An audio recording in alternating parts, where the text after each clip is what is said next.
Yogurt cake naman ngayon ang pinagawa sa akin ng amo ko ngayong araw mga kabsat. Nagmukhang sosyal na naman mga kabsat at nagmukhang binili na naman sa labas, pero ang totoo, binake ko.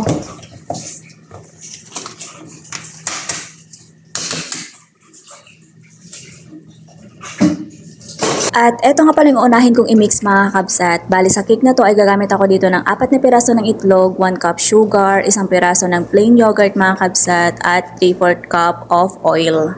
Kapag magbe-bake talaga ako ng cake mga kabsat, ito talaga yung mga inuuna ko. I-mix ko lang pala to mga kabsat hanggang sa maging ganito yung texture niya. At magdadagdag na nga rin pala ako dito ng 1 small spoon ng vanilla mga kabsat. Kung anong available na vanilla mga kabsat is pwedeng-pwede.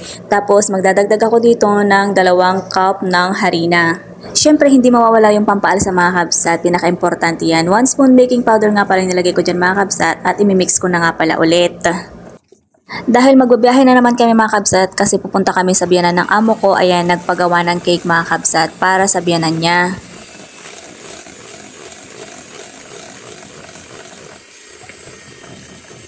Siyempre, as usual mga kabsat, kapag mag-bake nga pala ng cake, kailangan naka-start or naka-on na nga pala yung oven ng 350 degrees mga kabsat. At bago ko nga pala ilagay yung mixture ng cake yan sa pagbe-bakean ko mga kabsat, ay nagbabrush nga pala muna ako ng mantika para madaling matanggal kapag naluto na yung cake. At sa oras naman bago maluto yung cake mga kabsat, naglalagay lang ako dito ng 35 minutes. Pero kapag hindi pa luto mga kabsat, magdadagdag nga pala ako dito ng mga 5 minutes pa. And fast forward tayo mga kabsat dito after 40 minutes kasi nga naman nagdagdag ako ng 5 minutes mga kabsat. Ito, luto na nga pala yung yogurt cake.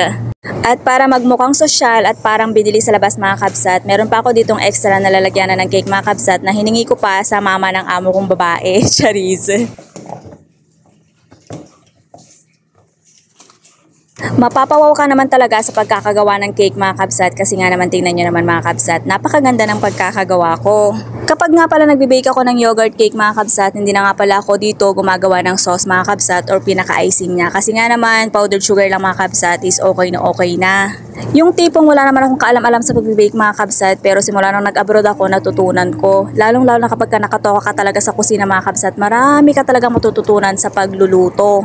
So yun lang for today's video mga kabsat. Maraming salamat po sa panonood. God bless. Bye!